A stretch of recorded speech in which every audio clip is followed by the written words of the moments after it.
পৃথিবীর মুসলমানরা চোখে কালো চশমা পড়েছে, এদের নজরে আসেনি? সৌদি আরবের বাদশা সালমান প্রিন্স 1 মাস আগে রিয়াদে একটা কনসার্ট করেছে, গানের কনসার্ট, যার পেছনে স্ক্যানার যেটা ছিল সেটা হচ্ছে কাবা ঘর, আর স্টেজে যে মেয়েটা ড্যান্স করেছে সে হচ্ছে পৃথিবীর সবথেকে ন্যাংটা মেয়ে জেনিফার লপেজ। ন্যাংটো ড্রেস পরে, কুটা শরীর খোলা, খালি তার লজ্জা স্থান আর এই বুকগুলো, তার চেস্ট গুলো খালি ঢাকা, বাকি তার শরীরের সব খোলা। এই মেয়েটা ড্যান্স করছে কনসার্টে, আর তার ছবিটা উঠছে ওই কাবা ঘরের স্ক্যানারে। গোটা পৃথিবী নীরব হয়ে দাঁড়িয়ে আছে। ইসলামী রাষ্ট্র সৌদি আরব যেটা করেছে, যদি এটা জেনে শুনে করে, শুনে রেখে দেন, ইসলাম কোরআনের আইন বলছে একে সঙ্গে সঙ্গে হত্যা করা দরকার, হত্যা করে দিতে হবে। এটা হত্যার যোগ্য কাজ করেছে, এটা ইসলামী আইন। অথচ গোটা পৃথিবীর সবাই যারা আন্দোলনে নেমেছিল নূপুর শর্মার বিরুদ্ধে, তার কাছে তো ঈমান নেই, তার কাছে তো রাসূলের জ্ঞান নেই, তার কাছে তো রাসূল সম্পর্কেই জ্ঞান নেই, আল্লাহ সম্পর্কে জ্ঞান নেই। তার লেগে তো আমি দোয়া করেছি, আল্লাহ যদি তকদিরে ঈমান লেখা থাকে নূপুর শর্মাকে ঈমান দান করো, তা না হলে পৃথিবীর মানচিত্র থেকে মুছে দাও। বলুন আমিন। তুমি সালমান প্রিন্সের জন্য কজন আন্দোলন করেছে, কটা নেতা মন্ত্রী বলেছে এ সব থেকে বড় অবমাননা করেছে সালমান প্রিন্স।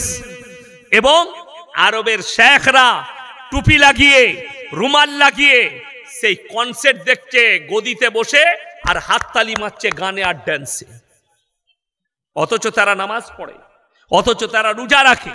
ওই জন্য আমি বললাম, মুসলমান ঘরে জন্ম নিয়ে কাফের হয়ে যায়, আর বেঈমানের ঘরে জন্ম নিয়ে ইমানদার হয়, মুমিন হয়। কাফেরের ঘরে জন্ম নিয়ে মুমিন হওয়া যায়। যদি বলেন দলিল দেন, আমি হিন্দুস্তানের মাটিতে একটা রিসেন্ট দলিল দিচ্ছি। বাবরি মসজিদের ওপরে যে লোকটা প্রথম হামবার মেরেছিল তার নাম বলবীর সিং। এই বলবীর সিংকে আল্লাহ ইসলামের জন্য কবুল করেছে। জোরে বলুন সুবহানাল্লাহ। এর হিস্ট্রি জানে, এর মধ্যে কতটা ইসলামের প্রতি ঘৃণা ছিল। এই বলবীর সিং বাবরি মসজিদ ভেঙেই থেমে থাকেনি, সেখান থেকে 2টো ইট এনেছিল। তার মা বললে, বাবা এই ইট 2টো কিসের? বললে ওই বাবরি মসজিদের ইট। কেন এনেছিস? বললে আমি সকাল আর সন্ধ্যা এই ইটের উপরে পিশাব করব। জোরে বলুন নাউজুবিল্লাহ। তার এই পিশাব করাটা আমার আল্লাহ কবুল করেছেন এবং তাকে ইসলামের জন্য কবুল করে নিয়েছে। সকলে জোরে বলুন নারায়ে তাকবীর। আরো জোরে বলুন নারায়ে তাকবীর।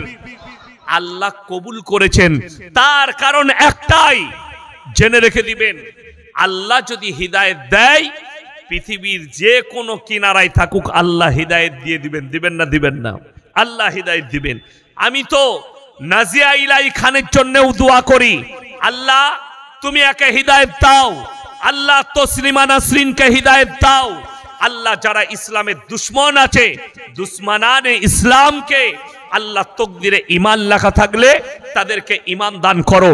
আমার হাবিব সাল্লাল্লাহু আলাইহি ওয়াসাল্লাম আখলাকের সাথে, মেহনতের সাথে, আখলাক এবং চরিত্রের সাথে ইসলাম প্রচার করেছেন। রাসূল আকরাম সাল্লাল্লাহু আলাইহি ওয়াসাল্লাম, বড় দুঃখের বিষয়, আপনি অবাক হবেন, আল্লাহর হাবিব সাল্লাল্লাহু আলাইহি সাল্লাম যেদিনে মক্কা বিজয় করেছেন, পৃথিবীর মানুষকে এমন একটা বার্তা দিয়েছেন, আজ পর্যন্ত পৃথিবীর কোন রাজা বাদশা সেটার উপরে কোনো বাপের বেটা আমল করতে পারবে না, যেটা রাসূল সাল্লাল্লাহু আলাইহি সাল্লাম দেখিয়েছেন। আল্লাহর নবী যেদিনে মক্কা বিজয় করেছেন, আল্লাহর হাবিব সাল্লাল্লাহু আলাইহি সাল্লাম বললেন, তোমরা আমার 5টা কথার উপরে আমল করো। কেন? সাহাবীরা তলোয়ার নিয়ে দাঁড়িয়ে গেছে, আজকে বদলা লিবার দিন, আজকে আমি বদলা নেব, আজকে রিহাই নেই। আল্লাহর হাবিব সাল্লাল্লাহু আলাইহি সাল্লাম বললেন, হে আমার সাহাবীরা বসে যাও, বদলা নয়, আমি আল্লাহর নবী দয়া করতে জানি, ক্ষমা করতে জানি, বদলা নিতে জানি না। যিনারা হাজী সাহেব আছেন তিনারা নিশ্চয়ই দেখেছেন, হাজী সাহেব ভাইরা দেখেছেন, মক্কায় গিয়ে উহুদের প্রান্তরে লোহার ব্যারিকেড দিয়ে ঘেরা আছে, 70 জন সাহাবীর কবর, সেখানে যিনি একজন শুয়ে আছেন, আল্লাহ রাসূল সাল্লাল্লাহু আলাইহি সাল্লামের চাচা যান হযরত আমির হামজা রাদিয়াল্লাহু তাআলা আনহু, সেই জায়গায় শুয়ে আছেন। যুদ্ধের ময়দানে বুকটাকে চিড়ে শ্বাস নালী থেকে কলিজা থটটা বার করে চিবিয়েছিল, তার নাম হিন্দা। আল্লাহ রাসূল সাল্লাল্লাহু আলাইহি সাল্লাম সাহাবীদেরকে বললেন, তোমরা আমার 5টা কথার উপরে আমল করবে। নাম্বার 1, বৃদ্ধাকে মারতে পাবে না। নাম্বার 2, বৃদ্ধকে মারতে পাবে না। নাম্বার 3, শিশুকে মারতে পাবে না। নাম্বার 4, আত্মসমর্পণ করলে মারতে পাবে না। নাম্বার 5, কাবা ঘরে প্রবেশ করলে তোমরা মারতে পাবে না। জোরে বলুন সুবহানাল্লাহ। এটা ছিল রাসূলের আখলাক। আল্লাহর হাবিব বললেন, শোনো, আমি আল্লাহর নবী, দয়া করতে জানি, ময়া করতে জানি, ক্ষমা করতে জানি, বদলা নিতে আমি আল্লাহর রাসূল জানি না। জোরে বলুন সুবহানাল্লাহ। অথচ আপনি মুসলমান বলছেন। আজকে আমাদের দেশে মুসলমানের রক্ত নিচ্ছে। ঠিক বললাম না ভুল বললাম? আপনার নদিয়া ডিস্ট্রিক্ট নয়, জানেন এই পশ্চিম বাংলায় বীরভূম ডিস্ট্রিক্টে পেপার দেখেছে, গোটা ভারতবর্ষ দেখেছে বাগদুই কাণ্ড। দেখেছেন না দেখেননি? বাগদুই কাণ্ড রামপুরহাটের কাছে একটা মানুষকে মার্ডার করলো কে? মুসলিম যুবকরা। তার পরিবার শেষ, সে মারা গেল।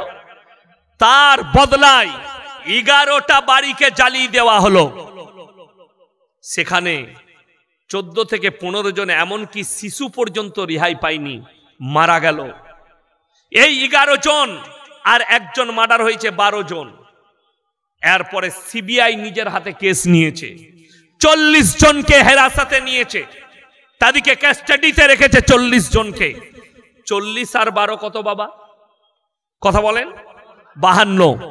এই 52টা পরিবার, তাদের পরিবারগুলো শেষ। মেরেছে মুসলমান, মরেছে মুসলমান, জেলের কুঠরিতে বসে আছে মুসলমান। অথচ রাসূলের হাদিস, এক মুমিন আর এক মুমিনের ভাই ভাই। জোরে বলুন সুবহানাল্লাহ। আপনার দ্বারা কেউ কষ্ট পাবে কেন? আপনি তো মুমিনই হতে পারবেন না। আপনার দ্বারা, এমন কি রাসূলের হাদিস শুনেন, আল্লাহর নবী বলেছেন, তোমরা দেখো না তোমার বাড়ির পাশে কে বসবাস করছে, সে দলিত হোক, আদিবাসী হোক, হিন্দু হোক, খ্রিস্টান হোক, সে যদি ক্ষুধার্ত হয় খাবার দাও, বস্ত্রহীন হলে বস্ত্র দাও, বিপদে পড়লে পাশে দাঁড়াও। আসল কথা কি জানেন? আপনি দিনটাকে নিজের মতো করে বুঝতে চেয়েছেন। আজকে সমাজ আলেম থেকে বিচ্ছিন্ন, আজকে সমাজ কোরআন থেকে বিচ্ছিন্ন, আজকে সমাজ রাসূলের হাদিস থেকে বিচ্ছিন্ন, যার কারণে বেঈমান কাফেররা হারামগুলোকে আপনার কাছে হালাল বলে ঢুকিয়ে দিয়েছে, অ-ইসলামিক কালচারটাকে ইসলামিক বলে চালিয়ে দিচ্ছে। আজকে তো নদিয়া ডিস্ট্রিক্টে নেই, না আছে নাকি জানি না, আমার বর্ধমান জেলায় দেখুন, নিকাহটা সুন্নত না সুন্নত নয়? সুন্নত। অথচ মুসলিমরা এই সুন্নতের সঙ্গে অ-ইসলামিক এতগুলো কালচার ঢুকিয়েছে, যেগুলো সব ইসলাম বিরোধী। একটা ইমামকে 1000 টাকা বিয়ে পড়ানো দিতে গেলে এদের চোখে বাজে, এদের অন্তরে ব্যথা হয়। অথচ 5000 টাকার ডিজে নিয়ে এসে ড্যান্স করছে, বাজিয়ে, গান বাজিয়ে। আপনাদের এখানে গান বাজানো হয় না? বাবা রে, পানিটা দাও, তারপর দেখছি। কত বড় কষ্ট লাগে বলুন। আচ্ছা, গান বাজনা হারাম না হালাল বাবা? হারাম। যদি গান বাজনা হারাম হয়, আচ্ছা আপনি বলুন তো, কেউ যদি ইমামকে ওই 5000 টাকার গান বাজনা না করে, ইমামকে 5000 দেয়, ইমাম সাহেব দোয়া করবে না করবে না? আরে খেপা, তাহাজ্জুদে দোয়া করবে ইমাম সাহেব, যে আল্লাহ, আজকে অমুক ব্যক্তি তার বিটির বিয়েতে, তাদের বিয়াই মশাই আমাকে বিয়ে পড়ানো 5000 টাকা দিয়েছে, আল্লাহ তুমি আর জানে মালে বরকত দাও, আল্লাহ তুমি এদের দাম্পত্য জীবনকে সুখী করো। বিসমিল্লাহ, আলহামদুলিল্লাহ। অথচ এটা এলো কোথা থেকে? অ-ইসলামিক। একটা আলেম অর্ডার দিয়েছে?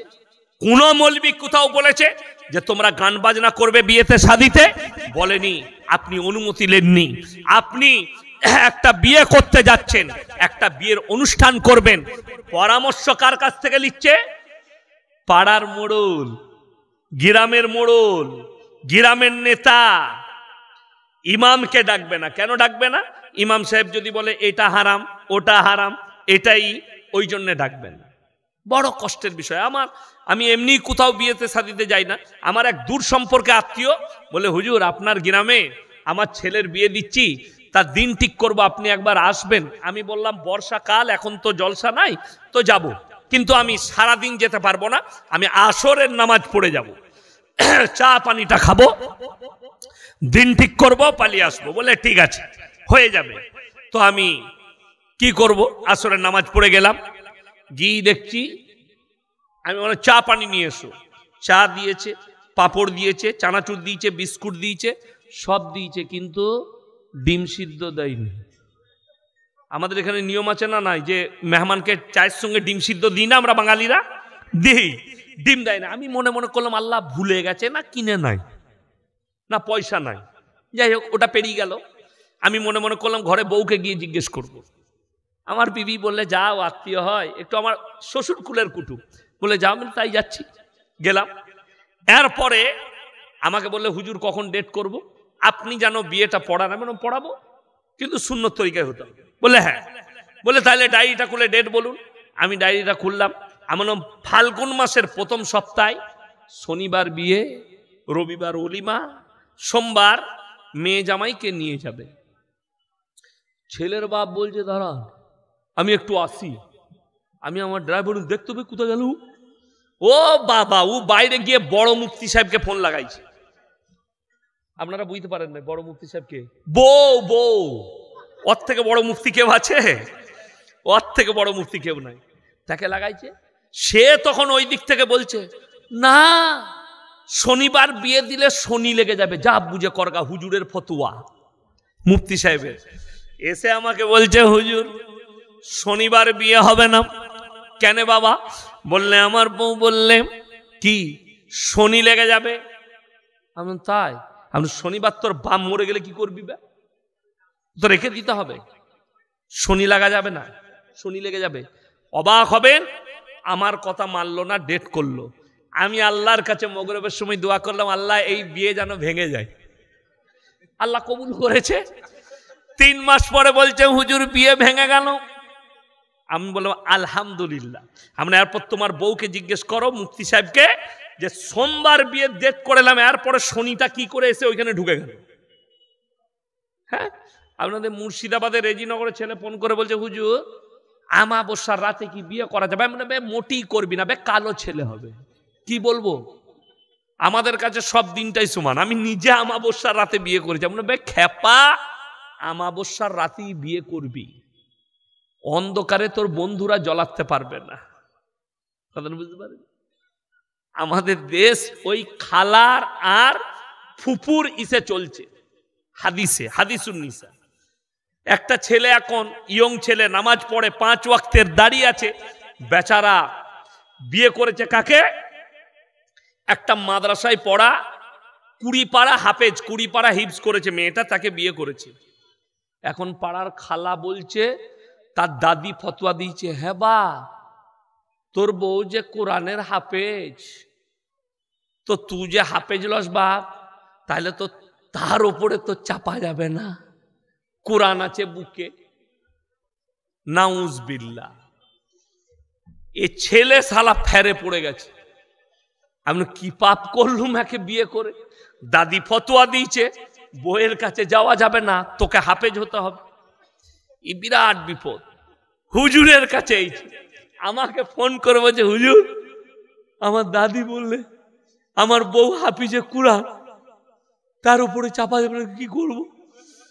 আমাদের সমাজ অর্ধেক শেষ হলো খালার হাদিসে, দাদির হাদিসে। আমাদিকে দুটো কাজে মৌলবীদিকে রেখেছেন, হলে আর মোলে। হয়েছে হুজুর কানে আজান দিতে হবে, মুখে একটু পানি দিতে হবে, আর মরে গেছে জানাজা পড়তে হবে, বলে বাকি বাকি সব খালা বুঝে নিবে। ওই জন্যই তো আমাদের দেশের এই অবস্থা। খালার হাদিস, দাদির হাদিস, ফুপুর হাদিস। মরা ঘরে ভিড় কার বেশি? মায়েদের। বিয়ে ঘরে ভিড় কার বেশি? মায়েদের। ঠিক বললাম না ভুল বললাম? বরযাত্রী কেউ যাক আর না যাক, ও ঠিক ফেরেন লাভলি মেখে বেরিয়ে গেছে। ঠোঁট পালিশ, গাল পালিশ, কি বুঝলেন? চলার একটি নিয়ে আলাদা। কে বলছে মেয়েরা সাজতে পাবে না? যে বলছে সে ভুল বলছে। মেয়েরা সাজতে পাবে কোথায়? স্বামীর কাছে। কিন্তু আমাদের মেয়েরা সাজে কোথায়? বাজারে। আর স্বামীর কাছে যাই যখন, তখন খেপি মনে হয়। আর স্বামী বলে এই সরে যা, এই তখন মনে করে আমাকে ভালোবাসে না। এই তখন হুজুর খুঁজে বেড়ায় আমার স্বামী যেন আমাকে ভালোবাসে। বশ করার তাবিজ, খেপি। আমাদের তাবিজে অনেকজন এসে বলছে হুজুর আমার শাশুড়ি খুব জ্বালায়, শাশুড়িকে বশ করার একটা তাবিজ দাও তো। খেপি আমার তাবিজে যদি শাশুড়ি বশ হবে, আমি মোদিজিকে আগে বশ করতাম। কথাটা বুঝতে পারেননি? এদিকে কে বুঝাবে? ব্যবহার, আখলাক, চরিত্র ঠিক করো। যে বাড়িতে নামাজ নাই সেই বাড়িতে শান্তি নাই। লেখে রেখে নেন। শান্তি মানে ভালো মন্দ খাওয়া দাওয়া লয়, মিল, মোহাব্বত, প্রেম, প্রীতি, ভালোবাসা, ভ্রাতৃত্ব। শাশুড়ির উচিত এক দস্তারখানে খাওয়া। আপনার কাছে আপনি দিন কোনটাকে মনে করেছেন? বেঈমান কাফেররা এত সাতির আর এত ঠান্ডা মাথায় কাজ করেছে যে মুসলিম সমাজকে পুরো আলেম এবং কোরআনের বিরুদ্ধে নিয়ে গেছে। আর আপনি গেছেন আর আপনি মনে করছেন এই মৌলবীরা মূর্খ, এরা মিথ্যা কথা বলছে। আল্লাহর কসম মৃত্যু সত্য, আল্লাহর কসম কোরআন বলেছে ওয়ামাল হায়াতুদ দুনিয়া ইল্লা মাতাউল গুরুর। এই দুনিয়াটা সম্পূর্ণ ধোঁকা। কিছু আছে চিরকুট আছে দাও। কোন মেয়েকে কেউ প্রেম করে বিয়ে করা যাবে? কম বয়সে বিয়ে করলে কি কি লাভ হয়? অনেক দিন বইয়ের পাশে শুতে পাবা। কথাটা ঠিক না? হ্যাঁ, অল্প বয়সে বিয়ে করলে অনেক দিন শুতে পাবে। দেখুন এই প্রথম প্রশ্ন যে লিখেছে কোন মেয়েকে প্রেম করে বিয়ে করা যাবে, প্রথম কথাই প্রেম করাটাই হারাম, এই শব্দটাই হারাম। প্রেমটা হচ্ছে হালাল শব্দ, কিন্তু তুমি যেটা বলতে চাচ্ছ গাছতলায় হ্যালো কামিহার আই লাভ ইউ উটি হারাম। কিন্তু তোমার একটা মেয়েকে পছন্দ এলো, শুনেলেন হালাল তরিকা, আমার মেয়েকে আপনার পছন্দ হয়েছে, আপনি আমার কাছে প্রস্তাব পাঠাবেন কোনো মানুষের দ্বারা যার সঙ্গে আমার যোগাযোগ ভালো আছে, যে ইয়াসিন সাহেবের মেয়েকে আমার খুব পছন্দ, যদি আমার সন্তানের সঙ্গে বিয়ে দেয় আমার ছেলেও পছন্দ করে তাইলে সুখী হতো। তকদিরে থাকলে হবে। রেওয়ায়েতে আছে আল্লাহর হাবিব সাল্লাল্লাহু আলাইহি সাল্লামের মেয়ে হযরতে ফাতেমাতুজ জাহরা রাদিয়াল্লাহু তাআলা আনহার কাছে বিবাহের জন্য নবীজির কাছে প্রথম প্রস্তাব এনেছিলেন, তিনি হচ্ছেন হযরতে উসমান গনি রাদিয়াল্লাহু তাআলা আনহু। হাদিসে আছে। এবং নবীজি উত্তর দিয়েছিলেন, হে উসমান গনি, তুমি ফাতেমার থেকেও সুন্দর বিবি পাবে, ফাতেমা তোমার থেকেও ভালো স্বামী পাবে। এটা ছিল রাসূলের উত্তর। আমার ভাই, বেঈমান কাফেররা ঠান্ডা মাথায় তোমাকে এটাই চাপিয়েছে। তারা নাম রেখেছে ভ্যালেন্টাইন ডে 14ই ফেব্রুয়ারি, কাজ হচ্ছে জিনা করা। তারা নাম রেখেছে রোজ ডে, কাজ হচ্ছে জিনা করা। তারা নাম রেখেছে কিস ডে, কাজ হচ্ছে জিনা করা। তারা নাম রেখেছে চকলেট ডে, কাজ হচ্ছে জিনা করা। এটা ইহুদি নাসারাদের বড় একটা চক্র ইসলামের উপরে, মাথায় রাখবেন। আর কোরআনে আছে নির্জনে একটা নারী আর পুরুষ এক কাছে হলে তৃতীয় নম্বর যে ব্যক্তি হাজরি দেয় তার নাম হচ্ছে শয়তান। আর কোরআনে আছে ইন্না শাইতান লিল ইনসানি আদুব্বুম মুবিন, শয়তান হচ্ছে মানুষের প্রকাশ্য দুশমন। অর্থাৎ নির্জনে এক কাছে হতে পারবে না। আমার ভাই, এত ছোট গ্লাসে নিয়ে এলে আরো একটু বেশি করে আনতে হতো। ও মনে করেছে মালটা একটু মোটা পাড়াতে একটু বেশি ইলিয়ে যায়, তাই না? ও ভালোবাসে। যাই হোক, দেখুন ইমানদারির সঙ্গে বলছি, যারা এই ভাষাগুলো চাইছেন এগুলো সব জিনার এক একটা রাস্তা। কিয়ামতের পূর্বে আল্লাহ রাসূল বলেছেন কিয়ামতের আলামতের মধ্যে মারাত্মক আলামত, নারী পুরুষ রাস্তাঘাটে কুকুরের ন্যায় জিনা করবে। এটা রাসূলের হাদিস। কিয়ামতের আলামতের মধ্যে একটা মারাত্মক আলামত। আজকে পতিতালয়ের থেকেও মারাত্মক জিনার জায়গা হয়েছে, জিনা করার রাস্তা হচ্ছে পার্কগুলো, যেখানে স্কুল কলেজ ইউনিভার্সিটির ছেলে মেয়েরা গিয়ে তারা জিনায় লিপ্ত হচ্ছে। হে আমার যুবক, হে আমার যুবতী, তোমরা মনে করো না জিনা মানে হচ্ছে শারীরিক সম্বন্ধে জিনা। না, হাতের জিনা, চোখের জিনা, পায়ের জিনা, কানের জিনা, মুখের জিনা, নফসের জিনা। আপনি যদি হাতের দ্বারা কোনো পর নারীকে স্পর্শ করেন, এটা হাতের জিনা। আপনি মুখের দ্বারা কোনো পর নারীকে স্পর্শ করেন, কিস খান, হারাম। আপনি কোনো মেয়েকে পছন্দ করতে পারেন, অসুবিধা না। আপনার মনে হলো এই মেয়েটা খুব ভালো, আপনি তাকে বিয়ে করতে পারেন, প্রস্তাব পাঠাতে পারেন, আপনার পছন্দ হতেই পারে, কিন্তু তার সঙ্গে প্রেম করা জায়েজ নাই, হারাম। কিন্তু কেউ যদি মনে করে, শুনেলেন আমার বাম্মা বিয়ে দিচ্ছে না, আমি উপযুক্ত বয়স পেরিয়ে যাচ্ছি, তাদের কোনো ধ্যান নেই আমার প্রতি, তখন সে নিজে থেকে দেখে ঠিক করে বিয়ে করতে পারে, জায়েজ আছে। যখন বয়স পেরিয়ে যাবে। আর রাসূল সাল্লাল্লাহু আলাইহি সাল্লাম নয়, যতগুলো নবী আল্লাহ পাঠিয়েছেন সকলের সুন্নত হচ্ছে উপযুক্ত বয়সে বিবাহ করা, এটা হচ্ছে সকলের সুন্নত। তবে আমি একটা মেয়েকে ভালোবাসি, কিন্তু মেয়েটার বাড়ি থেকে মানতে চাইছে না, আমি পালিয়ে নিয়ে গিয়ে বিয়ে করা যাবে? করো, মেয়ের বাপের লাভ হবে। কথাটা বুঝতে পারেননি? এখন আর কিন্তু হুজুরের লস। কার? আমাদের মৌলবীদের। আমাকে হঠাৎ একদিন রাত 12টার সময় ঘরে আছি, একজন এসে উঠুচ্ছে, দরজা ঠুকছে, কে রে? কি হলো বে এত রাত্রে? বিয়ে পড়াতে হবে। মানে এই রাত 12টায় বিয়ে পড়াবো? কি হলো? আমার বেটা না মেয়ে নিয়ে পালিয়েছি। ওই বিয়ে তো আমি পড়াই না। বলছে না, মেয়ের মা বাপু এসছে। গিয়ে দেখলাম মেয়ের মা বাপ নাচার হয়ে বসে আছে। আমি, তোমরা কি রাজি আছো? হুজুর কি করব, মেয়ে পালিয়ে এসছে। ছেলেটা বলছে বিয়ে পড়ানো কত লাগবে? আমরা 3000 টাকা লাগবে। 3000? মানে পালিয়ে এসছিস ওই জন্য 3000। যদি দাওয়াত ফাওয়াত করতিস তাহলেও 500তেই হতো।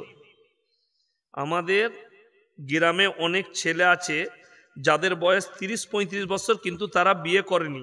তাদের জন্য কিছু বলতেন। বলবো কি, তারা মেয়ে খুঁজো, আর যদি না পাও তা হুজুরদের সঙ্গে সম্পর্ক করবে, মেয়ে একটা করে বার করে দেবো।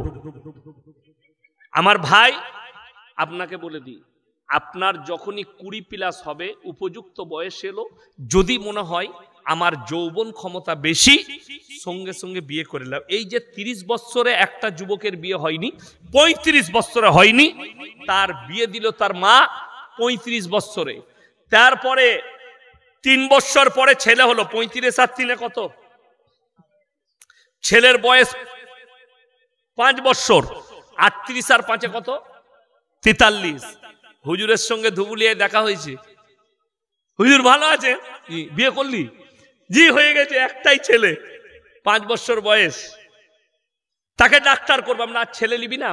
না না, লুবো না, একটা কি আমি ভালো করে। লিবি নাকি? তোর তো আর হবে না, 43-এর পরে গোডাউন খালি। ওই জন্যে বলি উপযুক্ত বয়সে বিবাহ করো। আমাদের জন্য দেখবেন কিছু কিছু মিডিয়া বলে বেড়াচ্ছে, কুত্তা মিডিয়া, এই মৌলবিগুলো হচ্ছে ছেলে তৈরি করা মেশিন, তাই না? কেন?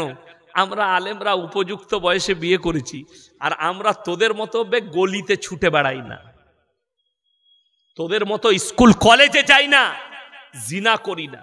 আল্লাহর কৃপায় মাদ্রাসায় একনিষ্ঠভাবে আল্লাহ আমরা যৌবনের হেফাজত করে ইলম হাসিল করি, যার কারণে আমাদিকে বলছে 5টা ছেলে হলে মেশিন, অথচ রবীন্দ্রনাথ ঠাকুর তিনারা 14টা ভাই বোন। কটা বললাম? 14টা। দেশের প্রধানমন্ত্রীজি 6 ভাই বোন, যোগীজিরা 7 ভাই বোন, তাগাড়িয়া 10 ভাই বোন। দোষ কার? ইয়াসিনের বাপের। কথাটা বুঝতে পারেননি? দোষ আমার বাপের, 6টা সন্তান পয়দা করেছে। দোষ হচ্ছে মৌলানা শওকত সাহেবের। কেন 6টা করলে? আর রবীন্দ্রনাথ ঠাকুরের বাপ 14টা ছেলে পয়দা করেছে, কোনো অসুবিধা নাই। এইটাই হচ্ছে প্রবলেম। কিসের? এই ব্রেনটার প্রবলেম। হুজুর যারা শুধু খায় তাদের নিয়ে যদি কিছু বলেন, ও সুদ খায়, যা বলার বলেছে ওটাই সামালো, সকালবেলা আমাকে গাল দিবে চায়ের দোকানে। আল্লাহর আইন কতটুকু মানলে একজন মানুষ মুসলমান হিসাবে বিবেচিত হবে? কোরআন শুনেলেন, লাইসাল বিররা আন তুওয়াল্লু বুজুহাকুম কিবালাল মাশরিকি ওয়াল মাগরিব ওয়ালাকিন্নাল বিররা মান আমানা বিল্লাহ। এটা নম্বর 1, আল্লাহর উপরে প্রকৃত বিশ্বাস আনতে হবে। ওয়াল ইয়াউমিল আখির, তিনার পরকালের প্রতি। ওয়াল মালাইকাতি, তিনার যে ফেরেশতা আছে ফেরেশতাদের উপরে। ওয়াল কিতাবি, আসমানি কিতাবের উপরে। ওয়ান নবিয়্যিন, আর যতগুলো নবী পয়গম্বর পাঠিয়েছে তাদের উপরে বিশ্বাস আনার নাম হচ্ছে ঈমান। কেউ যদি বলে এই 5টার মধ্যে একটাকে আমি বিশ্বাস করি না, সে মুমিন হতে পারে না, তার মধ্যে ঈমান আসতে পারে না। এরপরে আপনি মুসলমান হবেন কি করে? যখন আল্লাহর উপরে বিশ্বাস করলেন। একটা মানুষকে বিশ্বাস করলে তার সব কথাটা বিশ্বাস করা যায় না, যায় না? কথা বলে না? তার হুকুম মানা যায় না, যায় না? আপনি বাপকে বিশ্বাস করলেন, এটা আমার বাপ, তো একটা সন্তান বাপের হুকুম মানে না, মানে না? কথা বলেন, মানে। তো আপনি যখন বাপের হুকুম মানেন যে এটা আমার বাপ যা হুকুম করবে মানবো, আপনি যখন আল্লাহকে রব হিসাবে, সৃষ্টিকর্তা হিসাবে মানলেন, আল্লাহর যতগুলো হুকুম কোরআনে আছে ততগুলোই মানতে হবে।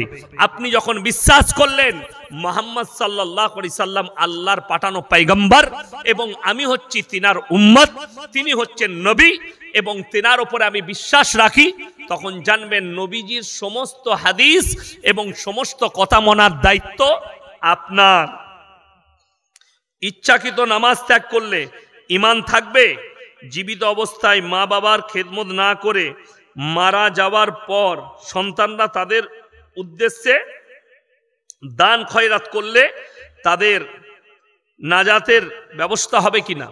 দেখুন, একটা কথা বলে দিই, ইচ্ছাকৃতভাবে যদি কেউ নামাজ কাজা করে, তার একটা আমি দলিল দিচ্ছি কোরআন থেকে। আমাদের সমাজে অনেক লোক আছে, তারা দেখবেন রাস্তাঘাটে চায়ের দোকানে সময় কাটায় না 3 ঘন্টা 4 ঘন্টা কাটাচ্ছে, কিন্তু নামাজ পড়ে না।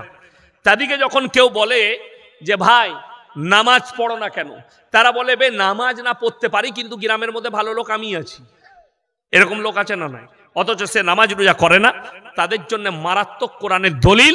তারা কিভাবে ফেড়ে পড়বে শুনেলেন? কিয়ামতের দিনে আল্লাহ রাব্বুল আলামিন বললেন দুটো রাস্তা থাকবে, একটা জান্নাতের, একটা জাহান্নামের। আল্লাহ রাব্বুল আলামিন কোরআনে বললেন যে জান্নাতীরা যখন জান্নাতে প্রবেশ করবে তাদেরকে জিজ্ঞেস করবে, জাহান্নামী দিকে দাঁড় করাবে, কি বলে? ফি জান্নাতি ইয়াতাসাআলুন আনিল মুজরিমিনা মা সালাকাকুম ফি সাকার। তোমরা কেন জাহান্নামে যাচ্ছ? তোমরা তো বলতে আমরা ভদ্রলোক, তোমরা বলতে ভালো লোক, নামাজ পড়ি না তাও ভালো লোক, আজকে জাহান্নামে যাচ্ছ? তাদের 1 নম্বর উত্তর হবে ক্বালু লাম নাকু মিনাল মুসাল্লিন, আমরা নামাজি মুসল্লিদের মধ্যে ছিলাম না। আর কেউ যদি ইচ্ছাকৃত নামাজ কাজা করে, হাদিসে আছে সে গুনাহে কবিরা করলো, মানে বড় গুনাহ করলো, যে গুনার জন্য তাকে কেঁদে কেঁদে আল্লাহর কাছে ক্ষমা চাইতে হবে। আমার ভাই, আল্লাহ ইচ্ছা করলে ক্ষমা করবেন, এটা একটা বড় গুনাহ। কিন্তু কেউ যদি ইচ্ছাকৃতভাবে সারা জিন্দেগি নামাজ না পড়ে, কিয়ামতের দিনে সেই ব্যক্তিকে পস্তাতে হবে। সে বলবে ক্বালু লাম নাকু মিনাল মুসাল্লিন, আমরা নামাজীদের মধ্যে ছিলাম না, ওয়ালাম নাকু নুতিমুল মিসকিন, আর মিসকিনকে খানা খাওয়াইতাম না, তাই আল্লাহ আমাদিকে জাহান্নামে পাঠিয়েছে। লাস্ট পোরশন যেটা আপনার আছে, মা বাবার খিদমত না করে। দেখুন, অনেক ছেলের সুযোগ হয় না, চাকরি সূত্রে কলকাতায় থাকে, চাকরি সূত্রে মুম্বাইয়ে থাকে, চাকরি সূত্রে লন্ডনে থাকে, ব্যবসা সূত্রে সৌদিতে থাকে, কাজকর্মের জন্য সৌদিতে গেছে। সেই লোকটা কি পারবে বাপের খিদমত করতে? তার খিদমতটা কোনটা? সে বাবা মাকে পয়সা পাঠাবে, এটা বিরাট বড় খিদমত। কথাটা বুঝতে পেরেছেন না? পারেননি? পাঠায় না অনেকজন। আমাকে আপনাদের নদিয়া ডিস্ট্রিক্টের একটা ছেলে ফোন করেছে যে হুজুর, আমি যা ইনকাম করি তার থেকে আমি নিজের হাত খরচার জন্য 2000-এর মতো রাখি, বাকি টাকাটা আমি মা বাপকে পাঠিয়ে দিই, আর আমার স্ত্রী একই সংসারে আছে, এটা কি জায়েজ? এমন তুমি তোমার মা বাপকে বলে দিবে আমি আমার হাত খরচার জন্য 2000 টাকা রাখছি, বাকি তোমাদিকে দিচ্ছি। তো তার মা বলে তোর হাত খরচা কি আছে, ওটা রাখতে পাবি না, ওটাও দিবি। আমরা এটা তোমার মাকে বলবে এটা পারলাম না, যেহেতু আমার আপদ বিপদ আছে, আমি বিদেশে আছি, তাই ওটা আপদ বিপদের জন্য বেঁচে থাকলে আমি যখন বাড়ি যাব ওটা তোমরাই পাবে, তোমাদেরই সংসারেরই। তো কেউ যদি মা বাপের ধরেলেন সুযোগ পেল না, সৌদিতে আছে, সে যখন তার মা বাপ মারা যাবে, সে যদি মা বাপের নামে নগদ দান করে, সঙ্গে সঙ্গে মা বাপের রুহের মাগফিরাত হবে, পৌঁছে যাবে। লগত দান করলে এবং মা বাপের নামে দানের নিয়ত করলে একদম সঙ্গে সঙ্গে নেকি, লগত নেকি। এবং সেই ছেলেটা এই দান করাটা মা বাপের নামেও একটা বড় খিদমত, এটা মাথায় রাখবেন। অনেকজন আর ইচ্ছাকৃতভাবে কেউ যদি মা বাপকে না দেখে, আমাদের সমাজে কিন্তু বেশিরভাগ প্রশ্ন হয়, যারা মা বাবা আছেন তারা শুনেন, মৌলবিদিকে বেশিরভাগ প্রশ্ন করা হয় মা বাপের খিদমত না করলে কি হবে। শুনেলেন, কিয়ামতের দিনে আল্লাহ সব থেকে কঠিন হিসেব করবেন হকের। কিসের বললাম? হকের। কোন সন্তান সে যদি মা বাপের হক আদায় না করে কিয়ামতের দিনে পাকড়াও হবে। আর কোন মা বাপ যদি সন্তানের হক আদায় না করে, দুই দুই করে, এই মা বাপকেও আল্লাহর কাছে কিন্তু হিসেব লাগবে।